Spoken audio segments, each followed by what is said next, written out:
Menjaga waktu adalah sesuatu yang sangat tidak mudah karena kita harus berhadapan dengan konsisten. Maka dari itu, di video kali ini saya akan membahas tentang bersungguh-sungguh menjaga waktu. Baik, Assalamualaikum warahmatullahi wabarakatuh. Perkenalkan, saya Harsani Randi. Baik, kita akan mengupas kali ini tentang bersungguh-sungguh menjaga waktu. Maka saya di sini ingin membuka ya dengan sebuah kalimat bahwa ada dua hal yang banyak dilalaikan manusia, yaitu adalah kesehatan dan juga waktu luang. Perlu kita ketahui bahwa menjaga waktu itu sangat sulit, tidaklah mudah. Maka kita harus tahu apa yang harus kita lakukan untuk atau supaya bisa menjaga konsisten kita dalam menjaga waktu. Dan bukan hanya sekedar menjaga waktu, tapi kita juga harus bersungguh-sungguh menjaga waktu itu. Perlu kita ketahui, satuan waktu itu adalah jam yang terus terulang selama 24 jam. Dan pekan yang terus terulang selama 7 hari. Sedangkan bulan dan tahun ialah berupa kumpulan hari-hari saja.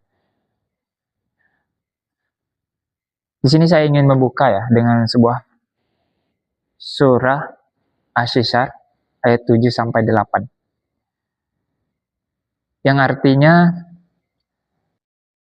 maka barang siapa yang mengerjakan kebaikan sebarak zahra, niscaya dia akan melihat balasannya. Dan barang siapa yang mengerjakan kejahatan sebarak zahra, niscaya dia akan melihat balasannya.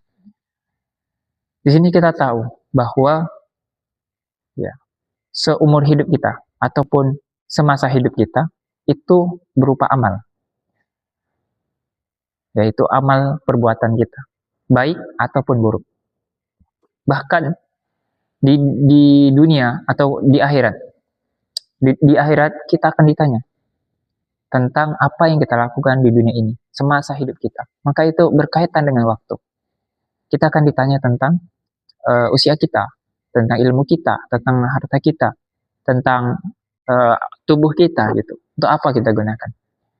Maka dalam hadis itu Abu Barza ya, dari Abu Barza, Rasulullah SAW bersabda, tidak akan bergeser dua telapak kaki manusia pada hari kiamat hingga ia ditanya 4 hal. Itu tentang usianya, bagaimana ia menghabiskannya, tentang ilmunya, bagaimana ia mengamalkannya, tentang hartanya, bagaimana dari mana ia dapatkan dan kemana ia gunakan, dan terakhir tentang tubuhnya atau badannya, untuk apa dia memakainya. Apakah mata ini kita gunakan untuk melihat hal yang baik atau kita gunakan untuk maksiat? Ataukah kaki ini kita gunakan untuk melangkah ke jalan yang baik? Ataukah mulut ini kita gunakan untuk mengejek orang lain, menggibah orang lain, ataukah kita gunakan untuk menyampaikan motivasi atau menyampaikan dakwah atau berkata baik? Maka setiap apa yang kita lakukan di dunia ini kita akan ditanya. Maka setiap waktu sepanjang hidup kita itu adalah kumpulan amal. Ada satu pepatah ya yang mengatakan, bukan pepatah sih, lebih tepatnya yang sering kita dengar, yaitu kalau kita tidak disibukkan dengan hal-hal yang baik, maka kita akan disibukkan dengan sesuatu yang buruk gitu, ataupun sia-sia. Maka sudah sewajarnya kita memanfaatkan waktu yang ada, karena kita tahu bahwa penyesalan itu datangnya di akhir. Kita akan menyesal bahwasanya kenapa kita tidak melakukan ini dulu, kenapa kita tidak produktivitas dulu. Nah, itu kapan kita akan menyesal? Ya ketika sudah sedikit waktu yang tersisa atau sudah terlewat hal-hal yang seperti itu. Tentang waktu, tentu waktu itu terdiri dari 3, masa lampau, masa kini atau masa sekarang, dan masa yang akan datang. Masa kini, masa yang sudah terjadi, yang nggak akan terulang kembali. Dan masa kini, itu masa sekarang yang kita alami. Sedangkan masa yang akan datang adalah masa yang belum tahu apa yang akan terjadi. Maka masa sekarang itu adalah tempat kita untuk mempersiapkan masa yang akan datang. Dan masa lampau adalah sebagai pembelajaran untuk kita memperbaiki diri di masa yang akan datang ataupun masa sekarang. Terkadang nih, ada orang yang mempunyai kekuatan, yang mempunyai waktu, yang mempunyai semangat ataupun tekad yang kuat, tapi pengelolaannya itu buruk atau pengaturan waktunya buruk. Ya misalkan dia melakukan sesuatu yang tidak bermanfaat. Padahal di sisi lain ada yang harus dia kerjakan. Dia sudah punya kekuatan, waktu, semangat, tapi yang dia kerjakan tidaklah penting gitu. Namun ada juga yang mempunyai kekuatan, punya waktu, tapi dia tidak punya semangat. Akhirnya apa? Akhirnya kekuatannya sirna, waktunya sia-sia, dan ya nggak dapat apa-apa gitu. Karena waktu dan kekuatannya ya nggak dipakai. Maka dari itu, pentingnya kita menjaga waktu ya. Kalau kita berbicara tentang bagaimana mengelola waktu, maka untuk memaksimalkan waktu itu ada 3 hal yang harus kita kurangi dan 3 hal yang harus kita perbanyak. Apa 3 hal yang harus kita kurangi? Yaitu yang pertama adalah kita mengurangi bicara yang tidak perlu atau yang tidak bermanfaat. Karena kita tahu kalau kita berbicara terlalu banyak ataupun terlalu berlebihan, kita tidak tahu perkataan mana yang bisa menyinggung orang itu. Karena apa yang sudah kita katakan, apa yang sudah kita keluarkan, itu tidak akan bisa ditarik kembali. Bahkan ketika kita memohon maaf sekalipun, ketika orang lain sudah tersinggung, maka sangat sulit untuk menghilangkannya. Karena mungkin dia memaafkan, tapi dia tidak akan melupakan. Nah, yang kedua apa? Yang kedua itu jangan terlalu berlebihan, jangan terlalu banyak tidur. Karena kita tahu kalau kita banyak tidur, waktu banyak terbuang dan kita tidak akan produktivitas. Yang ketiga adalah jangan terlalu berlebihan makan. Ya, sebagai seorang penuntut ilmu ataupun kalian teman-teman sedang belajar, maka saya sarankan jangan terlalu berlebihan makan sampai kenyang, sampai teman-teman nggak bisa bergerak, saking nggak bisa bergerak, bawaannya mau tidur. Nah, ada hal yang baik yang bisa teman-teman lakukan, yaitu teman-teman makannya banyak tapi dibagi. Misalkan satu piring mungkin teman-teman bagi di pagi dan siang. Nah, itu lebih bagus daripada langsung banyak sekaligus. Nah, dan 3 hal yang harus kita perbanyak. Apa itu? Tentu kita memperbanyak zikir kepada Allah Subhanahu wa taala. Nah, dengan memperbanyak zikir tentu kita membuat hati kita tenang ya. Tenang dan juga aktivitas kita akan dipermudah. Yang kedua adalah banyak-banyak mengingat kematian. Kenapa kita harus mengingat kematian? Karena untuk mengingatkan diri kita bahwasanya waktu kita ini terbatas. Kita nggak lama di dunia ini. Berapa lama sih kita di dunia ini? 60 tahun, 70 tahun. Ya, paling umumnya itu ya taruhlah 80 atau 90.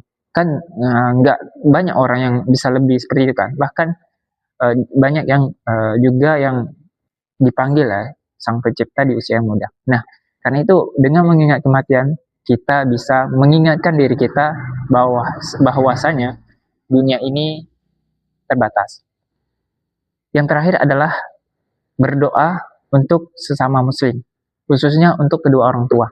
Ya, dengan berdoa kita mendoakan kebaikan kepada orang lain, tentu kebaikan itu akan kembali kepada diri kita sendiri. Dan doa juga itu sebagai senjata kita dalam keadaan senang maupun susah, ya, untuk dalam keadaan bersyukur maupun ditimpa musibah. Oke, kita masuk kepada contoh ya. Nah, di dalam buku ini ada beberapa faktor yang dapat membantu kesungguhan kita dalam melakukan suatu amalan. Yang pertama adalah membiasakan diri melakukan lebih banyak aktivitas pada waktu yang sama. Misalkan kita sholat duha. Nah, di sholat duha itu kita selipkan ataupun sembari murojaah ayat-ayat Al-Quran ataupun surah-surah pendek. Seperti misalkan kita di dalam sholat kita membaca duha, ayat surah ad-duha. Nah, itu akan memaksimalkan waktu kita. Sekaligus kita menjalankan sholat sunnah, dan juga kita murojaah di dalam sholat itu. Itu membiasakan diri lebih banyak aktivitas pada waktu yang sama. Nah, yang kedua apa? Yang kedua di sini adalah menulis ya pengetahuan yang kita peroleh. Nah, misalkan nih kita berada di sebuah tempat kajian ataupun seminar ataupun diskusi, maka ilmu yang kita dapat ilmu yang kita dapat itu langsung ditulis. Supaya apa? Supaya ya tidak lupa, ataupun ketika kita ingin mengingat kembali, kita tinggal melihat catatan. Karena kalau kita mengandalkan ingatan, itu tidak akan bertahan lama. Yang ketiga apa? Yang ketiga di sini adalah memberi nasihat dengan apa yang kita ketahui dan mengamalkan apa yang kita ketahui dengan perbuatan yang nyata. Nah, kalau kita menuntut ilmu, tentu ada tingkatan penuntut ilmu. Nah, kita tahu bahwa tingkatan yang paling dasar itu adalah tingkatan yang mendengar ilmu, yang mempelajari ilmu, ya hanya sebatas itu. Dia tidak mengamalkannya, dia tidak menyampaikannya ke orang lain. Itu tingkatan yang paling dasar. Nah, di sini kita harus membiasakan diri untuk berada di tingkatan kedua atau ketiga. Yang paling bagus ketiga, yaitu kita menyampaikan ilmu, mempelajari ilmu, mengamalkan ilmu dan menyampaikannya. Nah, yang keempat apa? Yang keempat di sini mungkin terkadang ya kita ketika mempunyai kelebihan waktu atau waktu kosong, kita terkadang mengisinya dengan hal-hal yang sia-sia gitu. Nah, di sini nomor 4, supaya ya itu membantu kesungguhan kita menjaga waktu, yaitu apabila ada kelebihan waktu, kita harus berusaha untuk tidak menyia-nyiakannya. Lakukan aktivitas yang bermanfaat. Teman-teman, ya memang sulit ya ketika ada waktu kosong. Tentu banyak hal yang mendistract kita untuk melakukan hal-hal yang ya seperti scroll TikTok, YouTube, Instagram, sosial media, ataupun lain sebagainya yang membuat kita ya tidak produktif lah. Nah, di sini ya kita bisa meluangkan waktu dengan membaca buku ataupun menonton video edukasi dan sebagainya. Nah, ada contoh juga ya, ada contoh kita untuk penerapannya. Misalkan contohnya di dalam ibadah. Kalau di dalam ibadah, ya ketika kita mengalokasikan waktu untuk ibadah-ibadah fardu. Misalkan sholat, kita alokasikan waktu untuk sholat. Ya, ketika waktunya sholat, kita sholat. Berbakti kepada kedua orang tua. Ya, ketika kita di rumah, ya kita harus berbakti kepada orang tua gitu. Dan tentunya menyambung silaturahmi. Kalau di dalam rumah, kita juga ada untuk mengalokasikan waktu. Seperti tentunya tidur, itu sebagai tiduran cukup, itu adalah tentu salah satu untuk memaksimalkan waktu. Makan, ataupun membantu pekerjaan, mengobrol, dan juga bisa menonton apa yang harus ditonton dan didengarkan. Nah, ada juga di masyarakat nih, contohnya, yaitu ketika ada kegiatan di masyarakat, kita ikut andil atau ikut membantu, ataupun ada undangan pernikahan atau acara-acara syukuran, ya kita ikut hadir di dalam sana. Bahkan tidak lupa juga yaitu hari-hari besar atau mengunjungi saudara, bergaul dengan tetangga dan sejenisnya. Nah, itulah yang bisa kita lakukan di masyarakat. Tentu banyak hal lagi lah yang kesungguhan kita dalam menjaga waktu tadi. Kita mengalokasikan waktu kita untuk, ya kalau kita di masyarakat, kita mengalokasikan waktu kita ya tentang di masyarakat gitu. Ada juga di pekerjaan. Bagaimana kita sebelum berangkat pekerjaan, kita mengalokasikan waktu untuk mengecek kendaraan kita. Apakah kondisinya baik atau tidak. Apakah kondisinya itu ada yang bermasalah. Ya.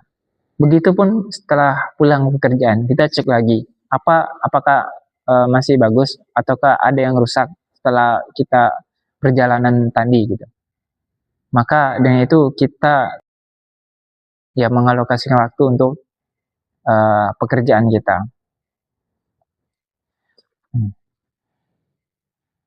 Tentu menjaga waktu di sini adalah hal yang bisa kita lakukan jikalau kita ingin bersungguh-sungguh. Karena tadi dengan bersungguh-sungguh, insya Allah kita akan bisa. Karena kita sudah melihat ya cara-caranya, tinggal bagaimana kita untuk mempraktikkannya. Kalau kamu suka video ini, silakan like, komen, dan juga subscribe di bawah. Dan juga berikan saran dan juga pendapat teman-teman semua. Ataupun masukan. Atau jika kalian juga ingin menambah tentang waktu, boleh di komen di bawah. Ataukah ada pendapat teman-teman tentang waktu, silakan. Karena kita saling berbagi dan juga sama-sama belajar. Saya Harsami Randi, pamit undur diri, sampai jumpa di video selanjutnya.